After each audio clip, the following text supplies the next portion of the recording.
So a lot of people ask if they can be a full-time YouTuber. What's it take to be a full-time YouTuber? One of the main things it takes is finding a client that's willing to pay you while you're going through the baby steps of becoming a YouTuber. And you'll notice a lot of the people that try to start out be full-time YouTubers, they believe the vast majority of their income is going to come from the partner program or ad revenue, people putting commercials on their YouTube channel. Maybe some of the more savvy spectators think that they'll come into a sponsorship. Brand deals used to be a big thing, influencer marketing. It's not quite what it used to be, that's for sure. But a long time ago, it was a pretty novel concept. People made a lot of money with it. Nowadays, and even 8 years ago when I started, I'd say the best way to make money on YouTube is by having an offer offsite. And what does that mean? That means you're selling something somewhere else other than YouTube. You should see YouTube as the delivery mechanism to get your message out to a wider audience, get your products and services in front of more people. But you have to be a little bit deliberate the way you market on there, because if it sounds like a commercial, people are going to turn it off. So you got to think about content marketing. And if you don't make any content, you probably don't know what that means. So people like me often partner with channels to help them understand how to bring their message to a broader audience. That's kind of what I've been doing for the last 8 years. And thus, it's made YouTube a full-time job.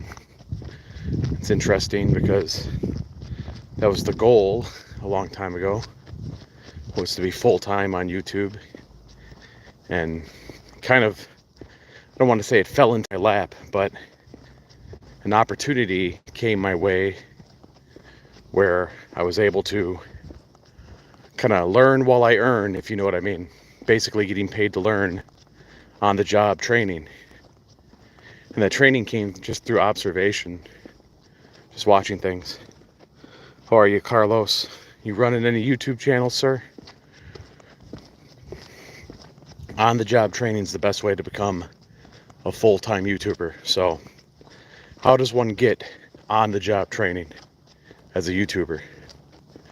Well, you can find a job on Craigslist. That's where I recommend looking. That's where I looked when I started out here in Phoenix on YouTube. And that's what I recommend. Take a look at your local Craigslist. You got to be careful too, because it is Craigslist. But you might find some people that are looking for a little bit of video support. And the beautiful thing about it is anyone can start on YouTube. You don't need fancy equipment. You could just be using a 4-year-old phone like I am right now. But I will say you should invest in some good microphones. That's important. And Rode microphones or DJIs, they don't cost that much. They set you back maybe $200. I wouldn't say pay for that right out the gate, but you definitely want to make the investment in good audio. Of 34 people I got watching right now, how many of you are actually running YouTube channels right now? Well, it's 22 now. I guess I lost some people. How many of the people that have already commented below, Jasmine, Ghostface, Enka, how many of you guys and ladies are actually running a YouTube channel successfully? You run a channel. What's your channel about?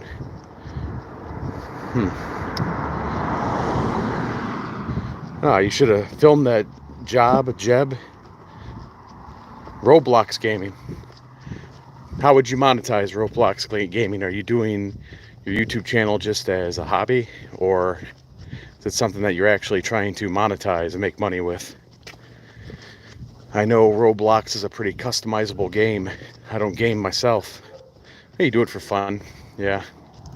There's nothing wrong with doing YouTube for fun. I just, I like doing it for money.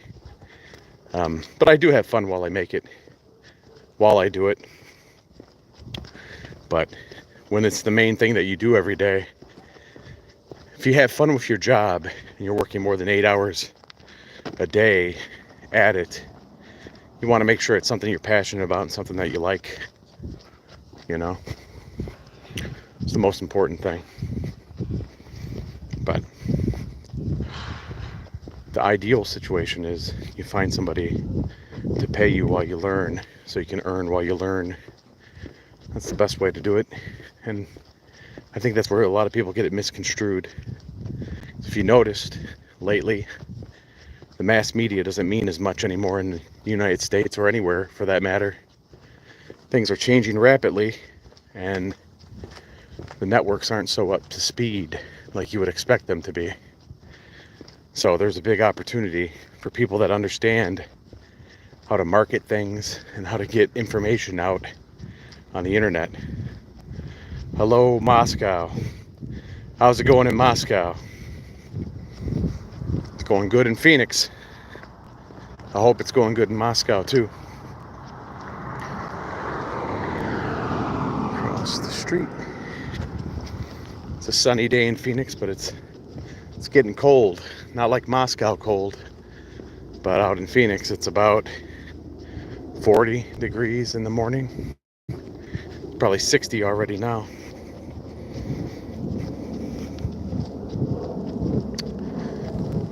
But it is a nice day.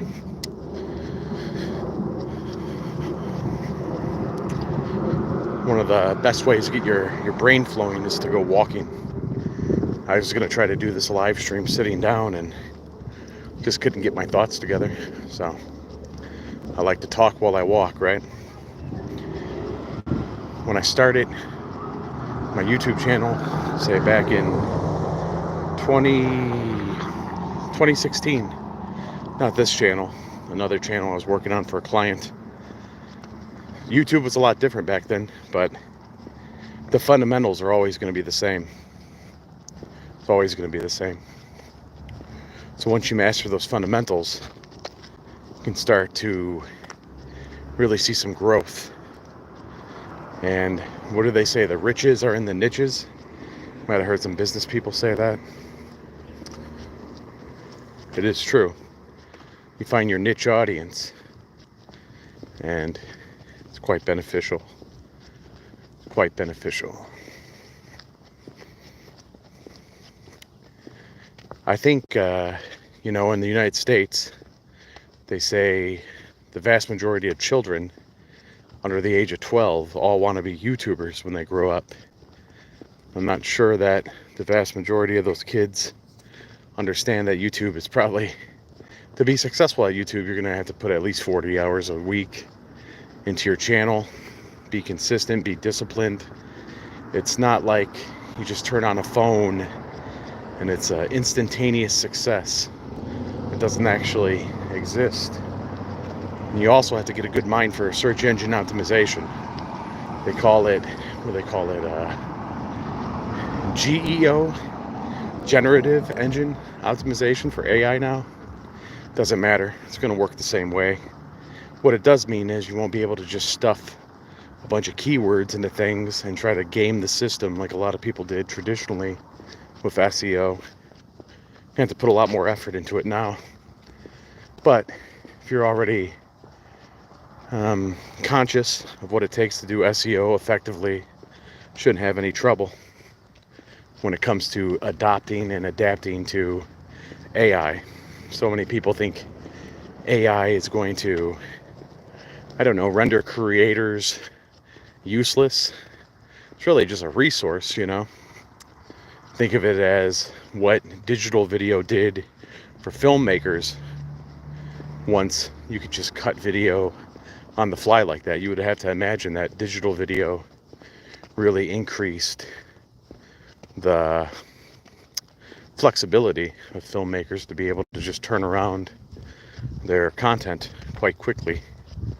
That's what AI is going to do for people. That's what I envision, at least. But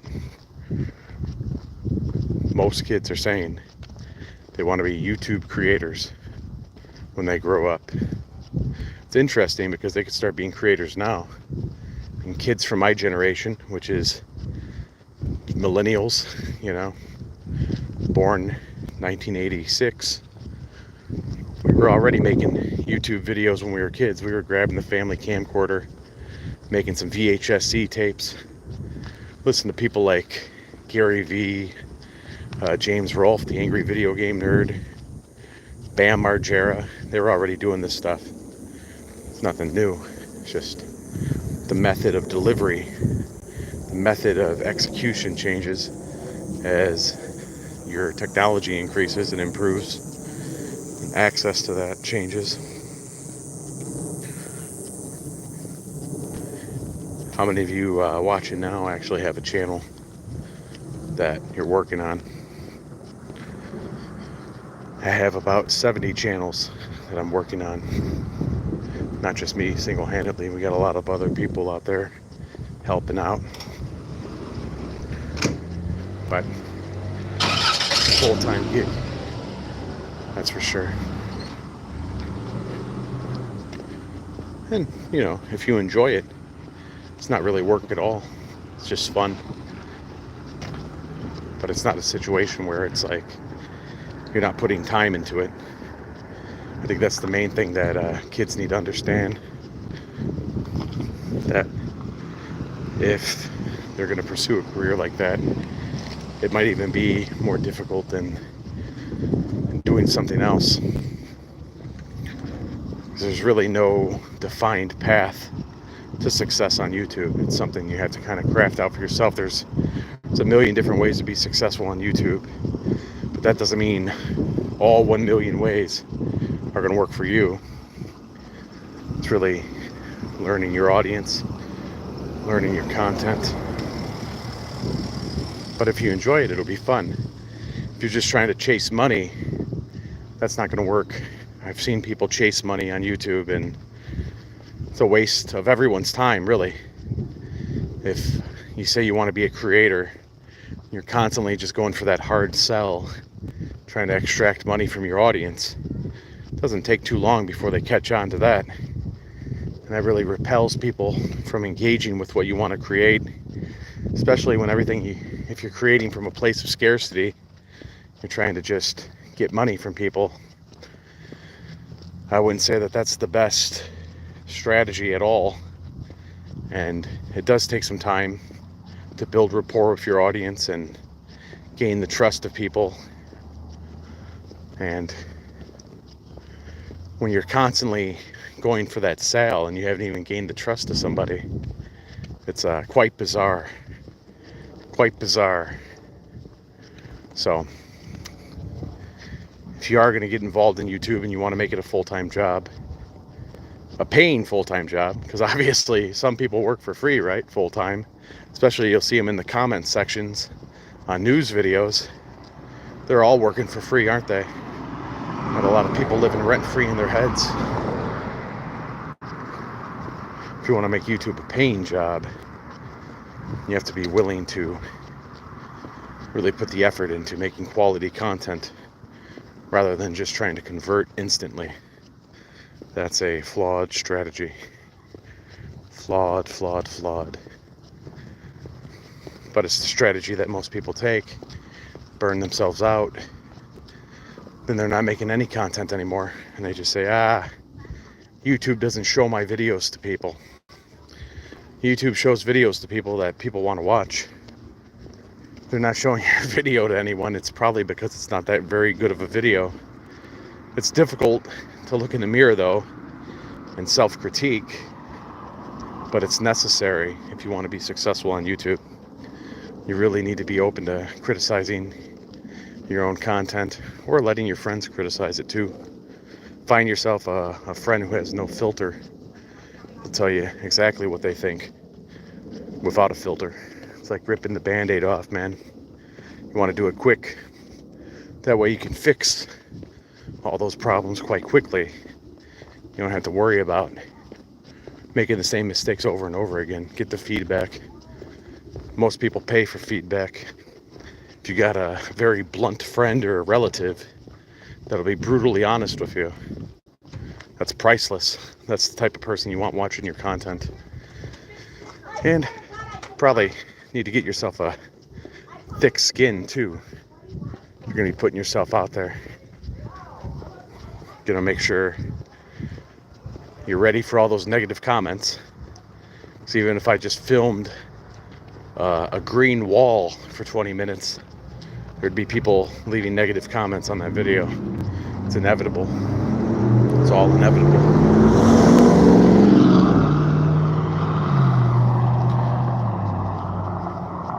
So before you embark on a career like that, you got to make sure it's really what you want to do with your time. Because your career, you're going to be spending the vast majority of your time doing that. So you better make sure it's something you like, or it won't take too long for your life to become unenjoyable, for lack of a better term. It won't be too long before you're asking yourself, why am I doing this? That could be working a 9 to 5. That could be working on a YouTube channel or any social media type creation. The opportunities are there though. Don't let anyone tell you that they're not. Back 8 years ago, 9 years ago, I'd be driving a forklift, managing a warehouse, and it just wasn't something I was passionate about. So I decided to ditch the warehouse, move across the country from Chicago. Hello from Georgia, what's up, bro? Move from Chicago to Phoenix, roll the dice on becoming a social media marketer. And the fact is, when you tell people you're going to make such a radical change in your life from driving a forklift to being a full-time social media guy, they're not always going to believe you. But you can't really expect people to have faith in you, not even your friends and relatives. I mean, that's kind of a negative thing to say, but it's been my experience. Not everybody's going to be rooting for you, especially if you're trying to make a radical change in your life. You're changing paradigms. Brains in general of humans, the human brain doesn't like change. That's why you hear so many people get so fearful of change. You subscribed. Oh, thanks. Thank you. You hear so many people say they're afraid of change, or you'll see these reactions to change that are negative. It's the same for life changes. You know, you go from being one thing to another in terms of professional career, lifestyle choices. Most people, they're not going to be a fan of it. They might not say it to your face, but there's going to be those negative vibes about it. That's just something you have to prepare for, especially as you become successful. If you become successful in a public capacity like a YouTube channel, you'll get a lot of haters. You'll get hate from people that you would have thought would be your loyal fan base, right? Your supporters. So you can't have those expectations, you know. If you're a student of Buddhism, I always hear people say, oh, well, Buddhism says all life is suffering. It's the first rule of Buddhism. The second rule of Buddhism is all suffering is due to attachment. And expectations are attachment to an outcome. So I would say it's interesting that I brought this up. You should probably have no expectations when you start a YouTube channel. You want to be positive, but don't have expectations of, oh, well, my first video has to get 1 million views. If you have those expectations, you're setting yourself up for disappointment. Unless you're a built-in celebrity, you're not going to usually pop 1 million views on the first video. It's just not going to happen. It's not going to happen for anyone, really. Maybe back in the wild, wild west days of YouTube Shorts when they first came out, but nowadays, if you get 10,000 views on a short, that's a good short. Back when they first came out, you could pop 40,000 views in a half hour real easy. And what is that? That's supply and demand. There's more people making shorts, so there's more competition, right? I just said, they asked the kids in this country, the United States, what they want to be when they grow up, and the vast majority of kids say they want to be YouTubers. They don't want to be astronauts, they don't want to be firefighters, they don't want to be police officers or movie stars. They want to be YouTubers. Oh, you like Buddhism? Yeah, I can't really say anything about negative about Buddhism. It's a pretty positive belief system. There's negatives to all belief systems, but it's predicated on kindness, so that's a good thing. I think most of the belief systems are predicated on kindness. It's just gets lost in translation when it's left to human execution. So, but yeah, you can learn a lot from detachment. Detachment is a good thing in my opinion. Certain things you don't want to detach from, but the less expectations you have in life, whether it be in YouTube, health outcomes, economy, elections, happier you'll be when you release those expectations and just be open to anything, open to the gamut, open to the chaos of the universe. That will at least set you up for being less upset and less disappointed, right? And that's how it has to be when you're a YouTuber, when you're creating things, because sometimes your videos don't do well and that doesn't feel good. I'm going to be making a video about YouTube titles. I estimated in the last 8 years I've written 15,000 YouTube titles. I write between 120 and 150 video titles a month.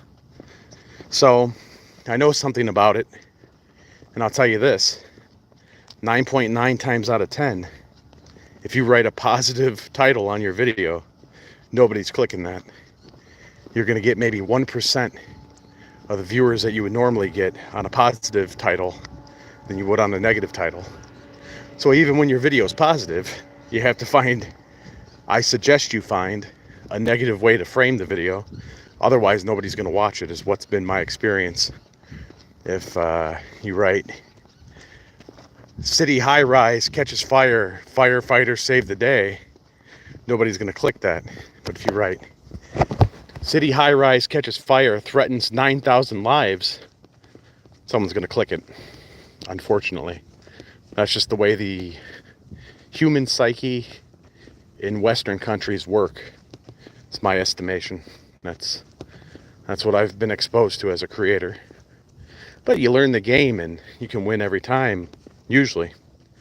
As long as you stay consistent, keep quality as a omnipresent goal in your pursuits, usually everything else falls into place. You start to know your audience, know their expectations, know where to find your audience, learn how your audience speaks. It is 200 hours here. Have a good night.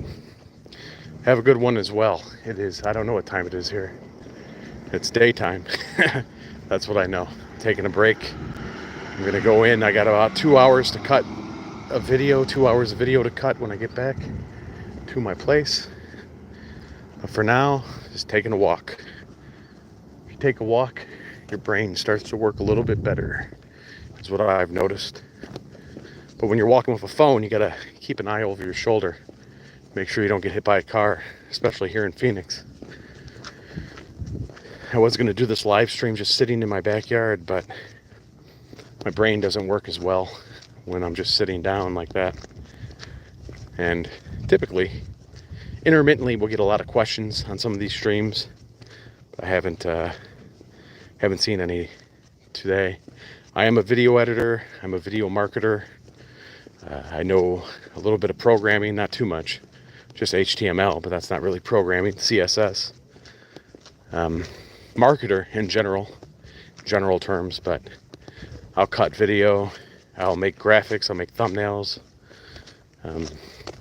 I'll write scripts, I'll write ad copy. The jack of all trades, Swiss Army knife. It's always useful to have one of those around, so if you can make yourself a utility player, you'll be useful too. And when you're useful to people, the money tends to follow, as long as you're not chasing the money. You chase the money, you won't catch the money. You chase being of service to people. I know it sounds like a cliche, but that's how you make money.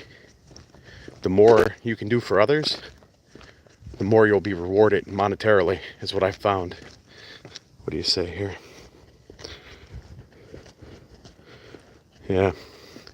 You know, the interesting thing was that, trying to see what your name is, Akila. I don't know if I'm saying it correctly. Website's not quite as important as they used to be. More than anything now, creating a functional website is the important thing. And you want to make sure it's mobile ready. I work with a lot of web developers, and a lot of times you'll see their product is not mobile ready. It'll look great on a desktop, but the only one using the desktop is the people making the websites. So there's no advantages to that I can think of. I think I'll cross the road here. Quite a bit of doggies outside today. Not trying to get bit.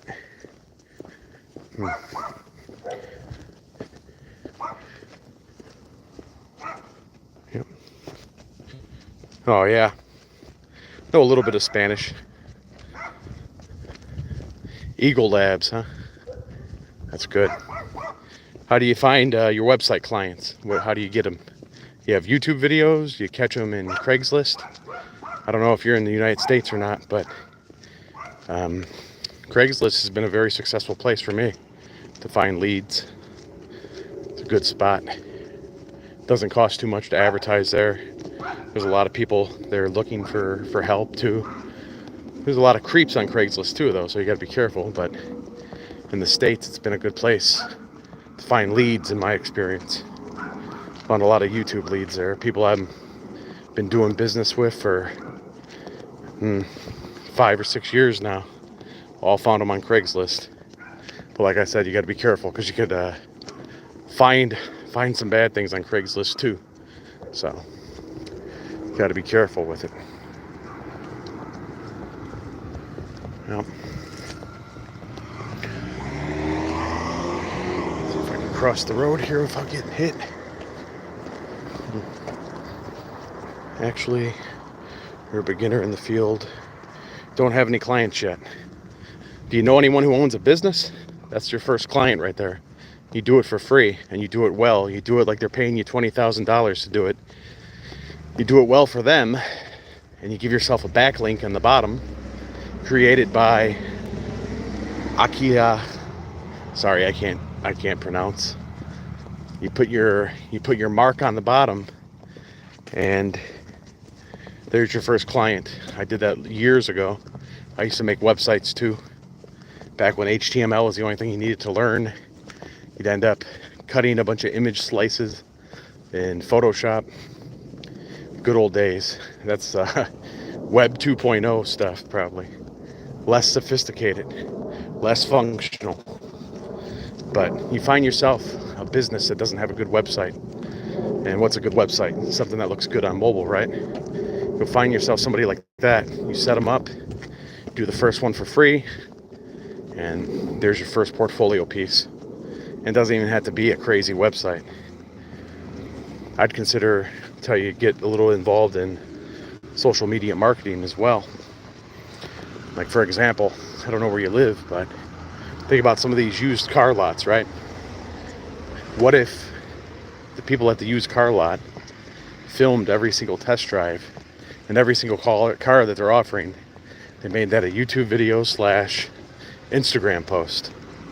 That would get a lot of play. I've never seen anyone do it yet, though.